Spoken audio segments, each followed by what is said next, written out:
resto qu'il y a, mon petit fils. Oh, mamie. On vient de me mettre en colère. Mais votre coquine de planète est devenue plus insolente que jamais. Ne vous passionnez pas. Elle m'a fait enrager, mamie. Doucement, mon fils. Il y a je ne sais combien que je vous dis de me la Là, casser. et là.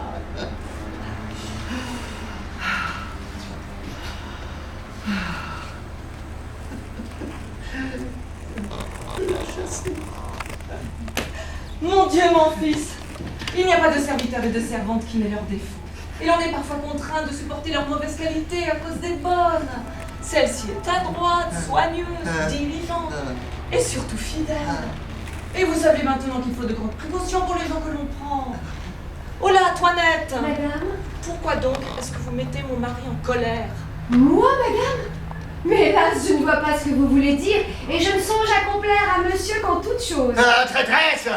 Il nous a dit qu'il voulait donner sa fille en mariage au fils de monsieur Gafarus. Je lui ai répondu que je trouvais le parti avantageux pour elle, mais qu'il ferait mieux de la mettre dans un couvent. Je ne vois pas grand mal à cela et je trouve qu'elle a raison. Oh, vous la croyez, m'amour? Elle m'a dit sans insolence, c'est une scélérate. Là, je vous crois. Habitez. Madame. Ça, donnez-moi des oreillers que je l'accommode sur sa chaise. Voilà, je ne sais comment. Que je vous suis obligé de tous les soins que vous prenez de Et moi. enfoncez bien votre bonnet sur les oreilles, il n'y a rien qui ennuie tant que de prendre l'air par les oreilles. Levez-vous, que je glisse ceci sous vous. Mettons celui-ci pour vous appuyer. Celui-là de l'autre côté. Mettons celui-ci derrière votre dos. Et celui-là pour soutenir votre tête.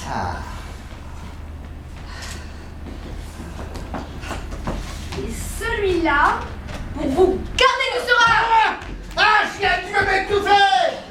Et là, mais qu'est-ce que c'est donc? Elle n'en fit plus!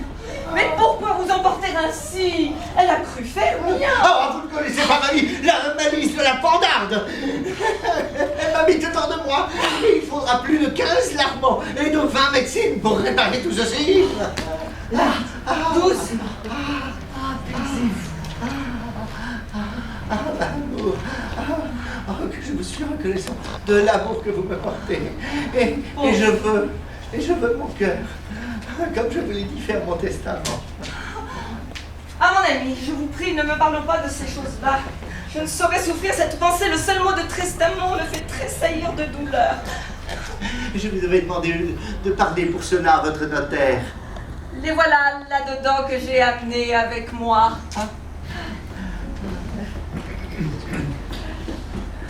Approchez, monsieur de Bonnefoy.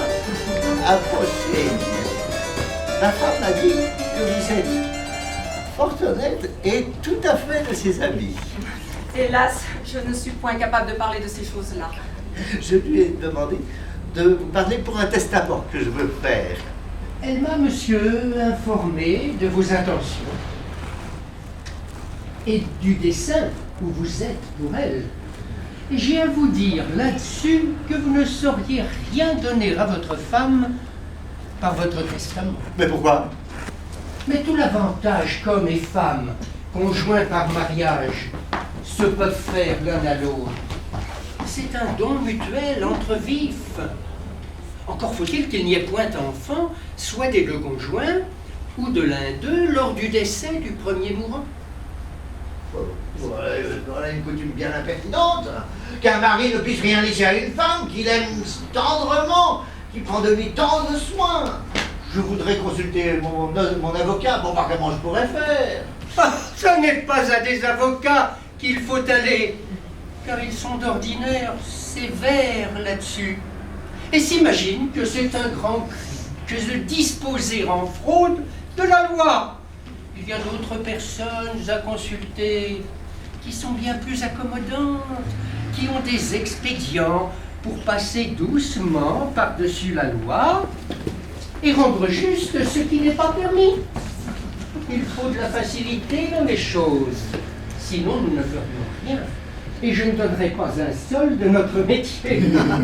Ma femme m'avait bien dit que vous êtes fort habilhomme et fort honnête. Comment puis-je faire, s'il vous plaît, pour lui donner tout mon bien et en frustrer mes enfants? Comment vous pouvez faire? Vous pouvez choisir doucement un ami intime de votre femme, auquel vous donnerez en bonne forme, par votre testament, tout ce que vous pouvez. Et cet ami, ensuite, lui rendra tout. Bon, vous pouvez aussi, pendant que vous êtes en vie, mettre entre ses mains de l'argent comptant ou des billets que vous pourrez avoir payables au porteur. Mon Dieu, mon fils, il ne faut pas vous tourmenter de cela. S'il y a faute de vous, je ne peux plus rester au monde. Oh, ma fille. Oui, mon ami, si je suis assez malheureuse pour vous perdre, Ma chère femme. la vie ne me sera plus de rien. Oh, maman. Et je suivrai vos pas pour vous faire connaître la tendresse que j'ai pour vous. Oh, vous me fendez le cœur, mamie. Consolez-vous, je vous en prie. Oh, les choses n'en sont pas encore là. Ces larmes sont hors de saison. Monsieur, vous ne savez pas ce que c'est qu'un mari qu'on aime tendrement. Tout le regret que j'aurai si je meurs, mamie, c'est de n'avoir point un enfant de vous. Monsieur Purgon m'avait dit qu'il m'en ferait faire un. Ah, cela pourra venir encore. Allons, il faut faire mon testament de la façon que monsieur dit, mais par précaution, je veux vous mettre entre les mains 10 000 francs en or que j'ai dans le lambris de mon alcôve et 2 billets payables aux porteurs qui me sont dus, l'un par monsieur Damon et l'autre par monsieur Gérard. Ah, je ne point de tout cela. Combien dites-vous qu'il y a dans votre alcôve? 10 000 francs. Ah, ne me parlez pas de bien. De combien sont les 2 billets? Ils sont, mamie, l'un de 4 000 et l'autre de 6. Tous les biens du monde ne me sont rien au prix de vous. Voulez-vous, monsieur, que nous procédions au testament? Oui, mais nous serons mieux dans mon petit cabinet. Mamour, conduisez-moi, je vous prie. Allons, mon pauvre petit-fils.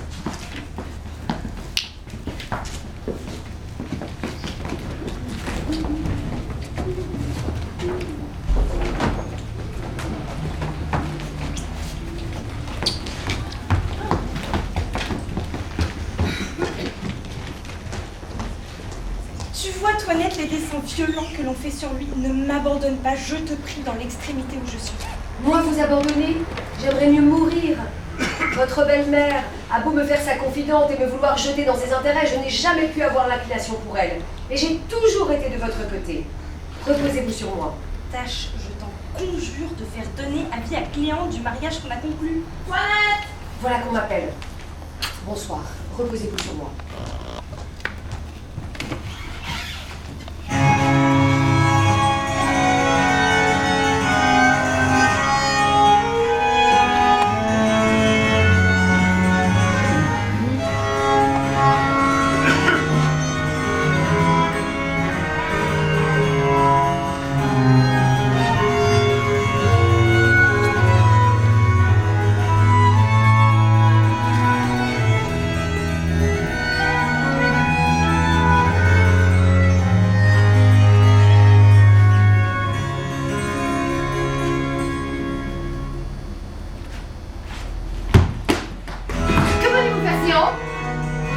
Ce que je viens faire ici?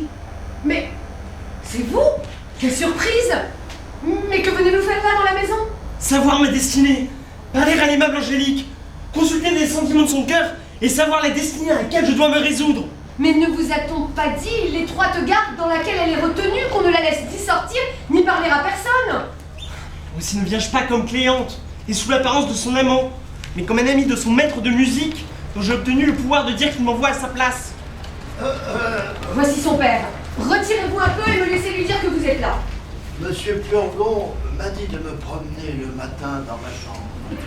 12 allées et 12 venues. Mais j'ai oublié à lui demander si c'est en long ou en large. Monsieur! Ah! Parle-moi, Pondarde! Tu finir m'ébranler tout le cerveau et tu ne songes pas qu'on ne parle pas si haut à des malades. Je voulais vous Parle dire... bas, te dis-je. Monsieur, Hein?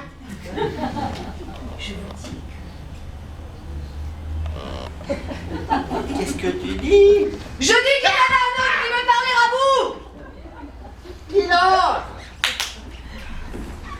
Monsieur! Oh! Ne parlez pas si haut, de risque d'ébranler le cerveau de monsieur.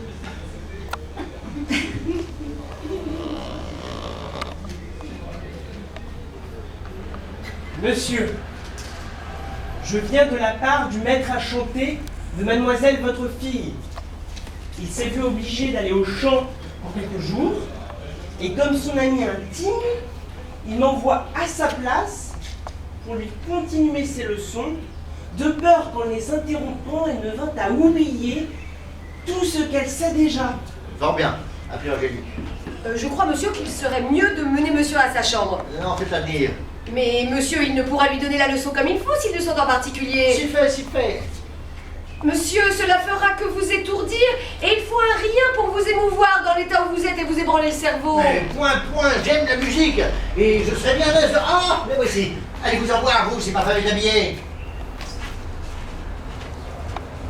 Venez, ma fille. Votre maître de musique s'en est allé au champ, et il a envoyé personne à sa place pour vous montrer. Oh ciel! Qu'est-ce? Quelle est cette surprise? Mais quoi? Qui vous aime tant?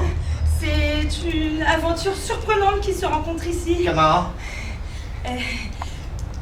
J'ai songé cette nuit que j'étais dans le plus grand embarras du monde et qu'une personne faite tout comme monsieur s'est présentée à moi, à qui j'ai demandé secours et qui m'est venue tirer de la peine où j'étais. Et ma surprise a été grande de voir inopinément, en arrivant ici, ce que j'ai eu dans l'idée toute la nuit.